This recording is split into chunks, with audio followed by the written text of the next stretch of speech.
gente está muy insatisfecha con la democracia y hay un incremento notable de la visibilidad de la corrupción política. Hay una pérdida de relevancia de un elemento fundamental que son los partidos políticos. Pero los partidos políticos latinoamericanos han incrementado su número, esto es muy claro. Hay una alta volatilidad, bien sea porque la gente cambia o bien porque la oferta de partidos cambian, y hay una muy baja identificación en los partidos políticos. Y todo ello viene relacionado con una tradición de la política latinoamericana que es la personalización de la política, ¿no? Que se ampara con respecto a los candidatos en un ámbito presidencial. Según el Barómetro de las Américas, una encuesta realizada por el proyecto La Pop, la Universidad de Vanderbilt, USAID y la Corporación Participación Ciudadana, solo, y agárrense porque este dato es fuerte, solo el 14% de los ecuatorianos confían en los partidos políticos. Ecuador, tras el retorno a la democracia en 1979, ha visto cómo este sistema de partidos se deterioró gravemente en los años 90 y sufrió una implosión casi total a principios del siglo XXI. Es posible que el régimen hiperpresidencialista de entre 2007 y 2017, que consolidó el poder en el Ejecutivo, pudiera haber dejado a otras instituciones al borde de la irrelevancia. La confianza en instituciones clave como las elecciones, la Asamblea Nacional, la Corte Nacional de Justicia, mucho más ahora con todos los casos que hemos visto que salen desde Fiscalía, los partidos políticos y la presidencia no solo que es baja, sino que sigue en declive. Este fenómeno no es exclusivo de Ecuador. En toda América Latina vemos cómo la desconfianza en las instituciones se convierte en una constante, desde el colapso económico de Venezuela hasta las turbulencias políticas en Brasil. En este episodio exploraremos cómo Ecuador, sumido en crisis múltiples y una inseguridad creciente, enfrenta un desafío titánico: restaurar la fe de sus ciudadanos en sus instituciones. ¿Es posible revertir esta tendencia y reconstruir la confianza en una nación institucionalmente debilitada? Vemos finalmente que hay un candidato que sale a decir: hoy me desperté con ganas de ser candidato a la presidencia de la República, después veré por qué movimiento. Eso en las democracias maduras del hemisferio norte es una vergüenza y es una burla. Para desarrollar un poco más este tema, conversé con Pedro Donoso Müller, licenciado en Ciencias Políticas y Jurídicas. Además es abogado y doctor en jurisprudencia, conferencista invitado en congresos y cumbres sobre comunicación política, y actualmente es el director general del Gabinete Estratégico ICARE. Disculpen la incredulidad en Guayaquil. Desde los estudios de radio RTP 96.5, soy Pamela León Andrioli y hoy es viernes 12 de julio.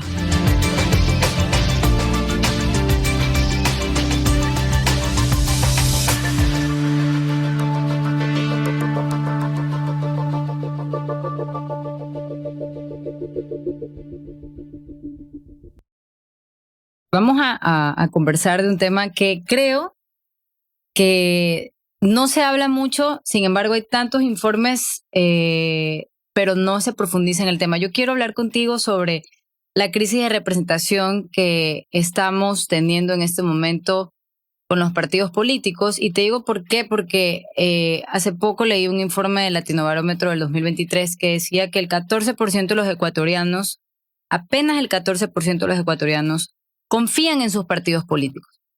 Yo te quiero preguntar, ¿por qué crees que se da este fenómeno? Sobre todo en un país que tiene tanta iniciativa por crear nuevas agrupaciones. Pues es una pregunta compleja de responder, digamos, porque sin mayor evidencia no me atrevería a dar una razón, pero creo que hay que analizar mucho el fenómeno y hay que describir mucho el fenómeno, ¿cierto? Yo creo que a la larga evidentemente hay una crisis de representación en el Ecuador que no solo está ligado al ámbito político. Entiendo finalmente que nuestro interés es hablar sobre la relación, ¿no es cierto?, ciudadanía-partidos políticos, pero hay una crisis de representación, yo diría general, ¿no? una crisis de representación en la relación, por ejemplo, identitaria de la ciudadanía con las distintas élites, ¿no? Los tomadores de decisión. No lo digo despectivamente élites, lo digo en el concepto general, ¿no es cierto? Pero, por ejemplo, no hay, digamos, una mayor relación finalmente o no hay una mayor valoración positiva de organizaciones o organismos que no sean, por ejemplo, las Fuerzas Armadas o la Iglesia Católica. Muy común en el Ecuador, ¿no? Pero finalmente no hay una identidad de una relación con, por ejemplo, la academia, con el empresariado, por ejemplo, ¿no? Es decir, vamos a las cifras de perfiles de opinión con respecto al tema de la consulta popular. 1 de cada 10 personas consultadas respondieron que votaron no en el trabajo por horas por rechazar a las empresas, digamos, a los gremios empresariales, por ejemplo, ¿no?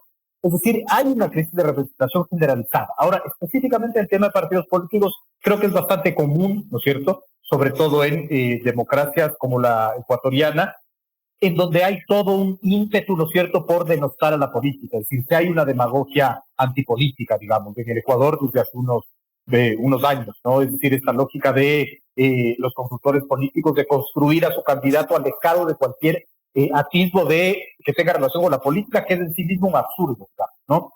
Pero claro, hay un quiebre de representatividad, hay un quiebre de representación, parte mucho quizás por esta lógica que estoy planteando, ¿no es cierto?, este populismo antipolítica, pero parte mucho también porque no hay una relación estructural de cuáles son los partidos políticos reales en el Ecuador. Es decir, esta crisis de tener candidatos sin partidos, de partidos sin candidatos y de candidatos y partidos sin ideología, ¿no? Es decir, vemos finalmente que hay un candidato que sale a decir: hoy me desperté con ganas de ser candidato a la presidencia de la República, después veré por qué movimiento. Eso en las democracias maduras del hemisferio norte es una vergüenza y es una burla, ¿no?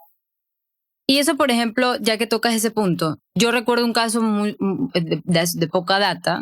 Por ejemplo, vemos como Pedro Freile, que era un detractor declarado del socialismo en el 2021, fue candidato por el Partido Socialista en el 2023. Pareciera igual que hay una intención de anunciar candidaturas esperando que algún partido auspicie eso, que de alguna manera empieza a visibilizarse previo a esa formalidad. Un comportamiento electoral muy común en el Ecuador, en donde además tendemos a escandalizarnos por las lógicas cuantitativas y no cualitativas. Nos escandalizamos porque hay 200 partidos en el Ecuador.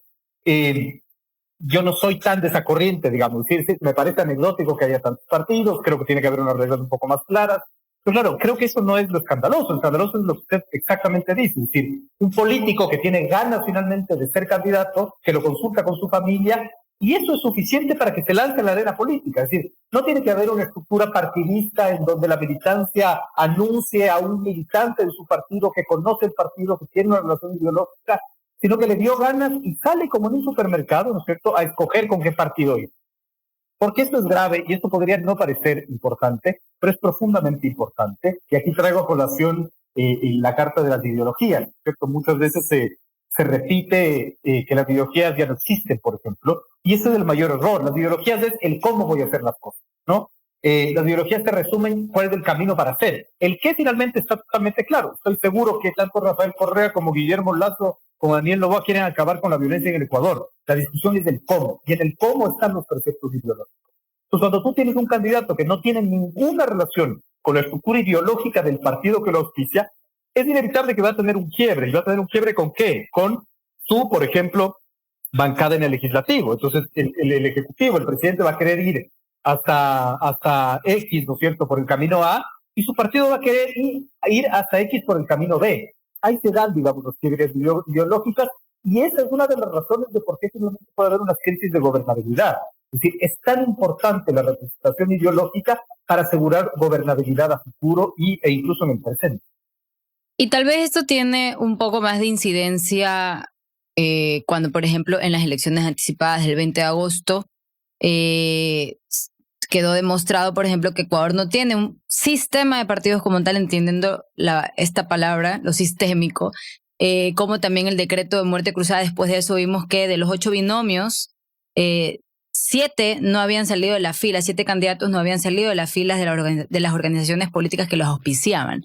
Y bueno, esto necesariamente es algo que puede acentuar los liderazgos personalistas o que puede de alguna manera fortalecer las nuevas formas en las que se pueden fundamentar los partidos. Yo soy un ferviente creyente de que la democracia es más proceso que suceso, digamos, ¿no? Es decir, es que ese es el problema. El problema es, además yo puedo caracterizar a la sociedad del siglo XXI es esa característica, ¿no? La del suceso, finalmente. Hay un escritor argentino que tenía un escrito muy largo que él decía, a la gente ya no le interesa leer, le interesa haber leído finalmente, ¿no? Porque no les interesa el proceso de la lectura, sino les interesa instagramear la foto de cuando ya concluye el libro, finalmente, ¿no? Y eso de una u otra manera está sucediendo porque no nos importa el proceso, nos importa el suceso de tenemos un candidato que no está ligado finalmente a este partido, y no importa finalmente, porque, y además te lo dice orgullosamente, yo no estoy afiliado a ese partido, ¿no? Entonces,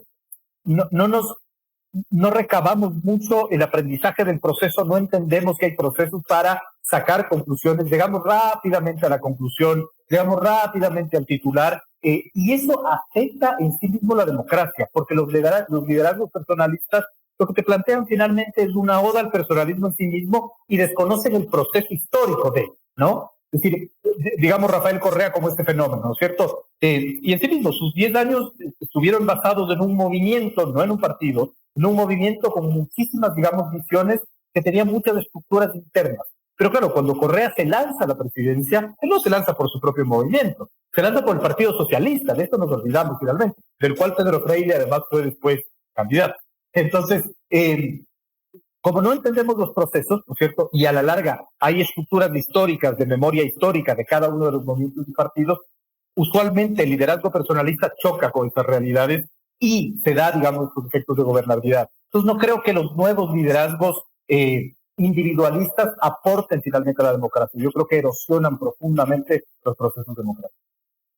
Ok, lo erosionan y ahí yo coincido con eso, pero además quiero preguntarte algo relacionado justamente a Rafael Correa, porque entiendo yo que igual marcó un punto de inflexión, acelerando tal vez un poco el declive de estos partidos políticos tradicionales, sobre todo por el régimen hiperpresidencialista del expresidente entre 2007 y 2017, en donde el poder se concentra principalmente en el Ejecutivo, y parece que esa es la única forma de hallar representación, no solamente desde los mandantes, sino desde lo que se entiende como gobierno. En ese momento te pregunto, tal vez este punto de inflexión acentuó la forma en la que podemos percibir la falta de sistema en los partidos políticos. A ver, yo creo que Correa fue un usufructuador, ¿no es cierto?, de él fuera todos, ¿no? Es decir, a mediados de la década del 2000 nos sucedió este fenómeno del estallido de no creer en nadie, que además es una situación muy común en la región, ¿no? El Latinobarómetro del 2022 sacaba la gran conclusión de que América Latina es la región más desconfiada del mundo. La confianza interpersonal está profundamente, digamos, erosionada. En el Ecuador, como en la región, digamos, muy difícil que confiemos no solo en los partidos políticos, que confiemos en el vecino, en el otro, ¿cierto? Entonces, cuando hay un conflicto social, ¿verdad? Como yo no confío en el otro, no confío en las instituciones, yo resuelvo con mis propias manos ese conflicto, ¿no? Entonces, individualizar la solución del conflicto es bastante grave para el tejido social, ¿no? Entonces, Correa usufructúa, ¿no es cierto?, de ese fuera todos, ¿verdad?, y construye a lo largo una estructura digamos, de sostener en la otra orilla a todo lo que huela a partidocracia, finalmente, ¿no es cierto? Pero los partidos ya venían erosionados. Es decir, para mí lo único que hace Correa es usufructuar de aquello. No sé si de una u otra manera se puede considerar a Correa como el autor de la muerte finalmente de sus partidos, porque después empiezan a emerger otros finalmente, ¿no? Del mismo correísmo. Hay partidos o movimientos que de la escisión del correísmo empiezan a nacer, etcétera, etcétera, etcétera. Me parece que era un ciclo de una u otra manera medianamente normal. Pero ya estaban fuera todos incubados finalmente, ¿no? Es decir, ya la misma expresión de sociedad patriótica que lleva finalmente a Lucio Gutiérrez a gobernar este país a mediados del 2000, en sí mismo ya era una demostración de la crisis de los partidos, porque Sociedad Patriótica emergió, ¿no es cierto?, como un movimiento derivado de un golpe de Estado finalmente que se dio. Entonces, no sé si finalmente podemos decir que el correísmo es a la larga el autor, ¿no es cierto?, de esta debacle. Lo que sí podemos hacer, concluir es que fue el gran beneficiario de aquella debacle, ¿no? Ahora, lo que sorprende también es que los partidos políticos no hayan entendido esa lección y que de una u otra manera lo estemos reeditando ahora también. Es decir, Daniel Noboa también usufructúa de la muerte cruzada y de la posmuerte cruzada, muy similar a lo que sucedió en 2006 con Rafael Correa. Ahí tiene una similitud bien interesante. Porque además, si uno dice cuál es el liderazgo que puede enfrentar a Noboa, vemos que no hay ninguno, todos son caducos finalmente, ¿no? Guillermo Lazo, Rafael Correa, Jaime Nebot, es decir, no vemos un liderazgo que pueda de una u otra manera, incluso generacionalmente, ponerse enfrente finalmente de Noboa. Y ahorita que tú hablas de liderazgos, ¿de qué manera podríamos entonces conocer o tratar de escarbar en la forma en la que el electorado podría empezar a configurar las líneas que lo representan? Porque si claramente es como cuando la ausencia de algo supone la presencia de otra cosa. Entonces, si el sistema de partidos, si la asamblea, si los poderes que de alguna manera devienen del Estado no están representando, y tú hablaste al principio de otras condiciones más civiles y que generan un entorno desde los escenarios de la no política, ¿qué es lo que está representando? Porque se habla, por ejemplo, de la política de causas, se habla, por ejemplo, de los frentes sociales. ¿Qué es lo que está representando en ausencia de eso que no está representando? A ver, es que a la larga, digamos, los partidos y los políticos son un mal necesario. Es decir, tú puedes denostar, no creer, pero a la larga estás obligado finalmente a enfrentarte a una papeleta y votar por alguien. Eso es inevitable, o sea, va a suceder. Tú no puedes escoger finalmente, ¿no es cierto? Y así pudieses escoger, igual a la larga va a terminar ganando finalmente un político para gobernar, porque así funciona la democracia. ¿Qué está representando? Yo creo que está representando muy similar a lo que sucedió en el fenómeno del correísmo en 2006, que es esto de la no política finalmente, ¿no? Hay una diferencia obviamente abismal en el ámbito de la ideología, pero sí hay esta lógica de entender esta lógica de la no política, ¿no? Lo que Marc Augé dijo en los 90 al respecto de los no lugares, por ejemplo, ¿no? Y él decía un aeropuerto es un no lugar, un hospital es un no lugar, y nosotros acuñamos, cuando yo digo nosotros hablo de Icares y del gabinete estratégico que bien dijo, acuñamos ese concepto para hablar de la no política, ¿no? ¿Qué es la no política? Es finalmente quizás enfrentar los temas que tú deberías solucionar con política, solucionándolo con no política finalmente, ¿no? O quizás con los preceptos no políticos, más bien para ser más exacto, ¿cierto? Tienes un conflicto con otro país, no te metes en una embajada, esto finalmente no dice el manual, es un grave error, te van a aislar en el mundo, ¿no? Tienes finalmente si una periodista que habla en tu contra, no le revocas la visa. Es decir, hay cosas finalmente que Noboa hace por fuera del manual que a la larga le están dando resultados. Siempre hay varios analistas que sacan en la carta de las causas. Yo soy medio, digamos, escéptico del tema de las causas porque las causas pueden ser un lindo cascarón que a la larga tienen ideología. Entonces, repiten, no, es que es una causa, pero aquí las ideologías no existen. La causa va a tener que encontrar una causa, un andarivel por donde ir, y ese andarivel es a la larga la ideología. Es decir, ahí el cómo va a funcionar. Y además puede ser que esa causa tenga chispazos de ideología de izquierda, de derecha, de progresismo, de liberalismo, de lo que sea, alternativamente, como lo es Noboa. Es decir, cuando a mí me dicen cómo caracterizo ideológicamente a Noboa, depende del día. Ayer era liberal, hoy es conservador y mañana va a ser de derecha y pasado de izquierda, ¿no? Sin embargo, hay esas explosiones y las ideologías siguen siendo el andarivel por donde incluso van finalmente las causas, ¿no? Estás escuchando Disculpen la Incredulidad, el podcast original de RTP 96.5 en Guayaquil.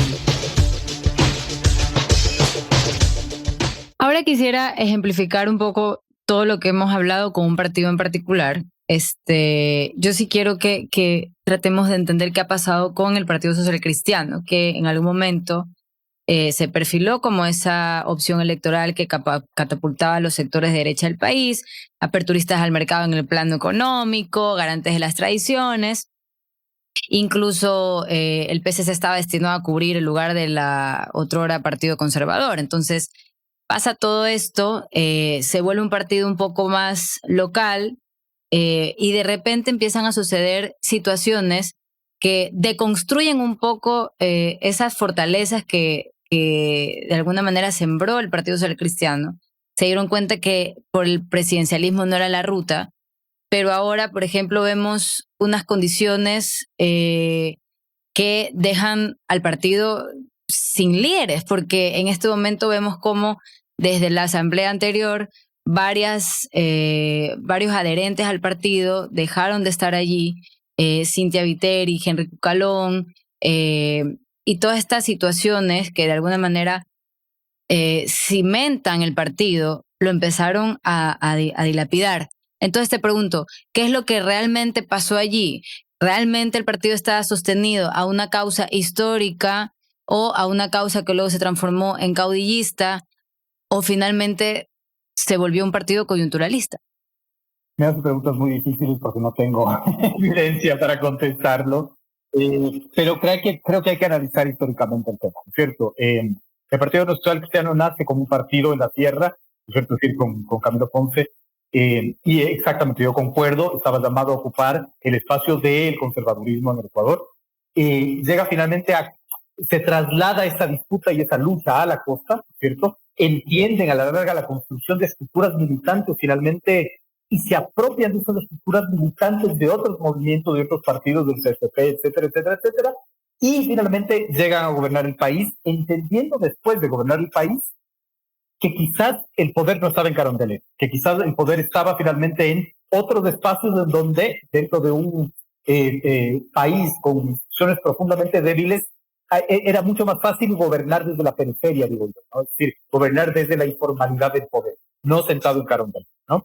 Pero el Cordero termina su mandato, ¿no es cierto?, con muy malos números de valoración, ¿no es cierto?, de caída, y sucede finalmente lo que sucede en la década de los 90, que es, hay como una disminución de la presencia del Estado-Nación y el emergimiento, ¿no es cierto?, de estados locales, de gobiernos locales, ¿no? Entonces, claro, como no había un Estado-Nación fuerte, empiezan a emerger los liderazgos locales, Jaime Nebot, Paco Moncayo, Quitituaña, etcétera, Chato Castillo en Loja, es decir, una variedad de liderazgos locales que empiezan a comportarse como el Estado-Nación geolocalizado finalmente en sus cantones, ¿no? Y ahí empieza a haber esos liderazgos. Sin descuidar finalmente la presencia que tenía el Partido Socialista en las Cortes de Justicia, por ejemplo, ¿no? Es decir, muy presente siempre. Entonces, empieza finalmente a gobernar desde lo local. Claro, con el fenómeno del correísmo, ¿no es cierto?, yo siento que pierden su rumbo. Es decir, si estaban llamados a ocupar el espacio de la derecha, ¿verdad?, el correísmo tenía esta capacidad finalmente igual de tomar decisiones de derecha también, ¿no? Es decir, que firme el acuerdo comercial con Europa no es el Partido Social Cristiano, es Revolución Ciudadana. Entonces empiezan a perder finalmente ese rumbo y se quedan en el ámbito local. Yo creo que no les ha interesado, y esto es una opinión, no es un análisis, creo que no les ha interesado gobernar desde Carondelet, creo que les ha interesado entender que pueden hacer una mayoría en el legislativo, etcétera, etcétera, etcétera. Y creo que por lo pronto finalmente el Partido Social Cristiano es de los pocos partidos, primero que sobrevivió al torbellino de la partidocracia, ¿no es cierto?, y que se mantuvo finalmente presente con liderazgos locales, ganando finalmente elecciones locales y siempre manteniendo la misma bancada o similares número de bancadas finalmente en la asamblea, ¿no? Últimamente, evidentemente derivado de las elecciones locales últimas, pierde finalmente sus bastiones y hay que ver cómo se reconfiguran y cómo se reconstituyen, ¿no? En ese sentido, por ejemplo, vemos también cómo ciertos, ya ahorita tú que hablas de restituir, vemos también cómo ciertos partidos o movimientos cambiaron su génesis, porque el correísmo nace justamente para terminar con la partidocracia, y creo que no hay mayor exponente de la partidocracia en este momento que el correísmo. Ese revés que sucede o que necesariamente tiene que suceder, de alguna manera puede enajenar la forma en la que uno se pudo haber representado al inicio, es decir, cómo el partido puede justificar ciertos cambios o ciertas metamorfosis que necesariamente a veces se tienen que dar, como en el caso del correísmo. Por ejemplo, en el caso del Partido Social Cristiano, quizás esa es una de sus virtudes, que es la coherencia finalmente. Es decir, ha sido coherente siempre, incluso es una de las críticas que se les hace ahora. Viviendo lo que estamos viviendo, el seguir sosteniendo que no hay que tener más impuestos, ¿no es cierto?, es finalmente una, señalan otros analistas, es finalmente una incapacidad de entender el momento. Lo que pasa es que tú no puedes ser un partido, un movimiento, ¿no es cierto?, que ganas un proceso eleccionario y que piensas gobernar 10 años y creer que siempre vas a poder cobijarte en la narrativa de el ser antipartidocracia. porque ser antipartidocracia tiene una fecha de expiración, es decir, después de 4 años ya eres la partidocracia. Exacto, es un error estratégico apostar a tu identidad, ¿no es cierto?, con algo que consecuentemente se va a dar por el paso del tiempo, ¿no? Es decir, no puedes tú siempre sostener la identidad de que soy un político joven y que a los 25 años sigas siendo un político joven. Es decir, lo que sucede en Estados Unidos, digamos, ¿no? Eso de que gobierne la gerontocracia finalmente, ¿no? Y que tienes un debate entre un señor de 81 y otro de 78. Es decir, apostarle a tu identidad como esta alternativa o esta tercera vía por fuera de la partidocracia tiene una fecha de expiración. Y creo que a la larga fue inevitable que le suceda al correísmo. Ahora, la partidocracia también, o la antipartidocracia, es un concepto que tiene que irse constituyendo y resignificando habitualmente, digamos, constantemente. Y no tiene que ver finalmente quizás con el tiempo de duración, pero sí con tus comportamientos. Entonces, quizás, si podemos decir que el correísmo es parte de la partidocracia, no es por el paso del tiempo, es por su comportamiento, ¿no? Y de una u otra manera, ahorita el correísmo se comporta exactamente igual, ¿no es cierto?, que cualquier otro partido o movimiento digno de la partidocracia. Pedro, yo ahorita tengo un libro que se llama La Sociedad del Mito, por Icare. Es una belleza de libro. Reputación y posicionamiento en tiempos de narrativas en disputa. Te pregunto, en la página 23, dicen, no, yo le voy a decir, no se preocupe. Cuando se trata de gestionar la reputación, es imprescindible saber cuál es el momento por el que pasa un actor o una organización. Es decir, reconocer si estamos en el ojo del huracán o si por el contrario las actividades transcurren en épocas de calma. Y en ese sentido, partiendo de esto que dice este libro, que entiendo sale de Icare, de donde tú eres el director, el gerente, ¿en qué momento los partidos tienen que rehabituar sus narrativas y en qué momento se encuentran partiendo de esa disyuntiva que plantean en esta oración? Ojo del huracán, en una nueva resignificación. A ver, nosotros siempre le apostamos finalmente a hacer entender que las organizaciones, cualesquiera que sea, políticas, gremiales, empresariales, sindicales, culturales, lo que sea, necesitan tener claridad identitaria, ¿no? Es decir, cuando no tienes claridad de qué eres, es muy difícil proyectarte y posicionar. Y la lógica de la creación identitaria se construye en épocas de paz y no en épocas de guerra.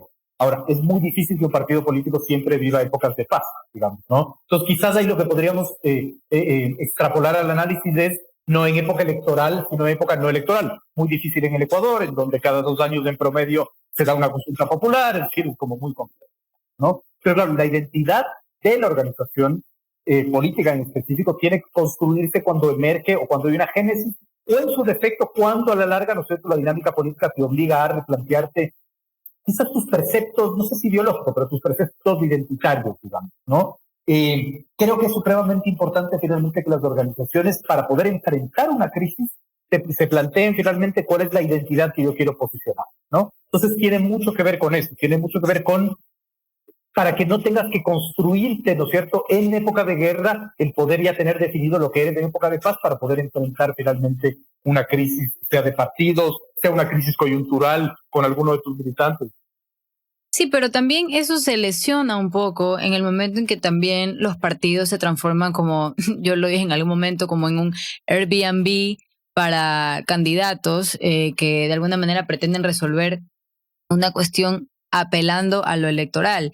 Y yo ahí, por ejemplo, te pregunto, tú hablabas al principio de que no necesariamente el hecho de que hayan más de 260 movimientos o partidos en alguna contienda o en algún espacio de representación no necesariamente es negativo, pero sí que, por ejemplo, puede llegar a serlo cuando, por ejemplo, los problemas de firmas falsas no se erradican desde la reinscripción de partidos desde la Constitución del 2008 y pareciera también que el control de la actividad partidista y electoral no es suficiente para consolidar este sistema de partidos que busca en su génesis representar. Entonces, esta resignificación, en efecto que es necesaria, pero ¿cómo se puede lograr si hay un entramado que está legitimado y además es legal para que estas afrentas puedan seguir sucediendo? A ver, si ahí tenemos un problema de concepción en el sentido de una cosa es la herramienta, el sistema, otra cosa es el comportamiento, ¿no? Y Fito y los Fitipaldis, que es este grupo maravilloso de rock and roll español, dicen, siempre es la mano y nunca el puñal. El problema no es el puñal. Y además en un país en donde es tenemos mucho la costumbre de culpar a las herramientas y no al comportamiento. Es decir, mañana un loco sale a matar con palas y aquí prohibimos las palas. Así funciona el Ecuador y la sociedad, ¿no? Creo que finalmente el hecho de que violes tus preceptos normativos, que presentes firmas falsas, que falsifiques, digamos, información, no tiene que ver con el número de movimientos. ¿Le cuesta mucho al Estado controlar eso? Sí, claro, por supuesto. Sin embargo, eso es parte de la democracia. Es decir, mi gran terror es que pasemos de decir qué terrible en una democracia de 260 partidos de tener 4, digamos, ¿no? Y aquí, cuando yo he debatido con otros colegas, con periodistas, digo, ¿y cómo escogemos de esos 4?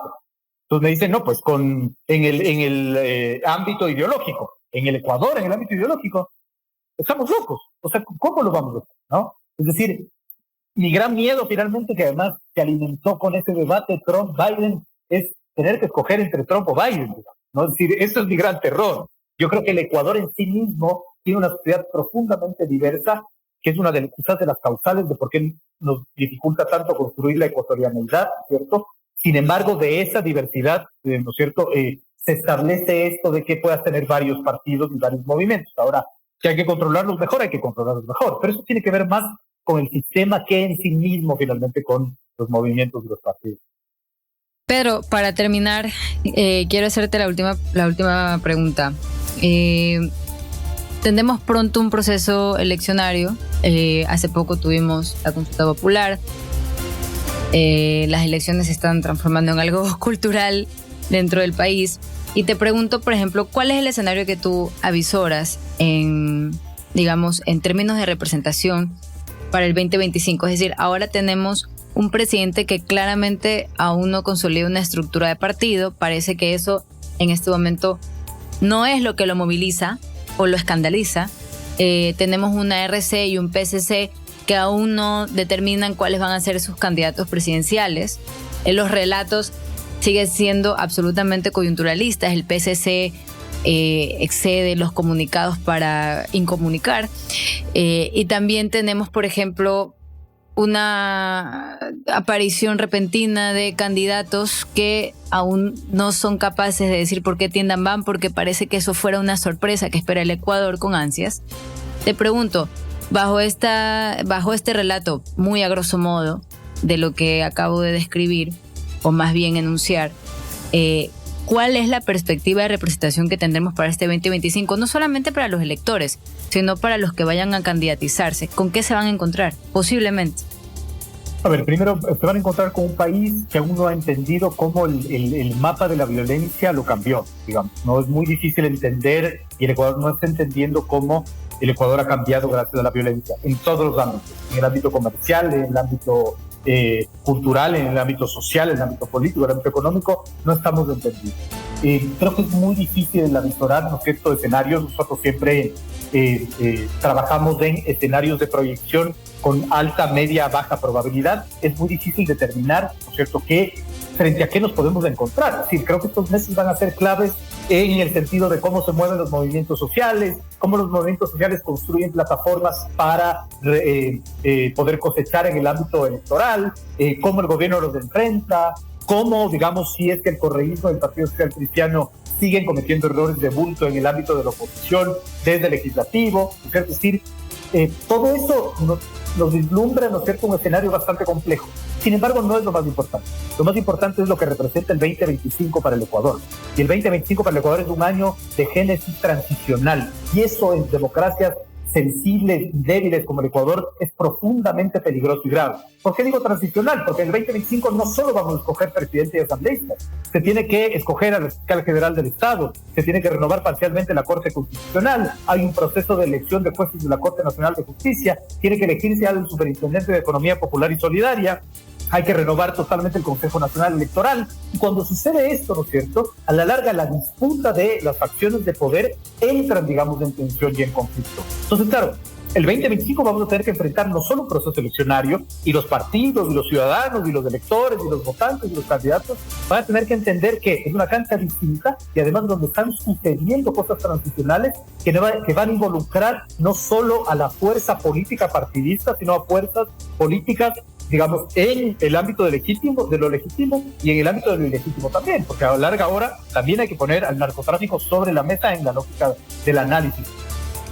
Listo, Pedro. Creo que quedó súper clara la explicación que diste sobre esta crisis de representación que parece aún estar en constante resignificación. Muchas gracias por acompañarme. No, gracias por la invitación. Luego de haber conversado con Pedro, les presento la conclusión de este episodio.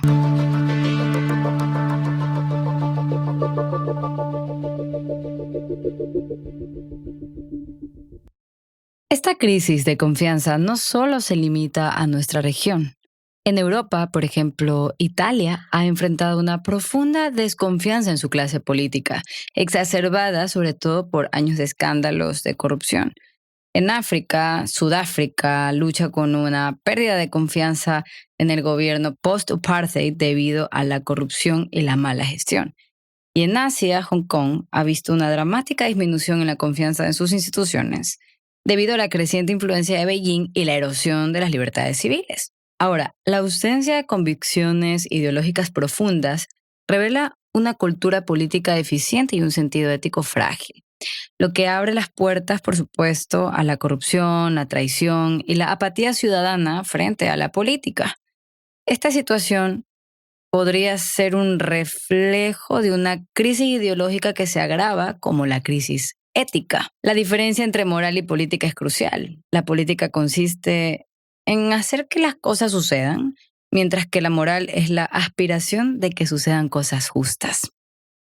Para 2021, y esto para poner un ejemplo nada más, la mitad de los partidos nacionales estaban dominados por caudillos, como por ejemplo el correísmo, el PCC. Para tener en cuenta también, tras el decreto de la muerte cruzada, se vio que, por ejemplo, de los 8 binomios presidenciales, 7 no provenían de las filas de las organizaciones políticas que los respaldaban.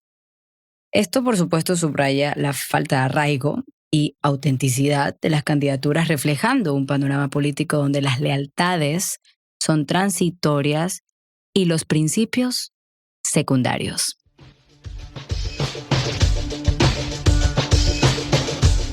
Disculpen la incredulidad, es original de RTP Radio Podcast. Soy Pamela León Andrioli. La producción y el diseño de sonido son de Benjamín Villagrán. Escucha todos nuestros episodios en infograma.net o en tu plataforma favorita de podcast. Nos encontramos el próximo viernes en otra entrega.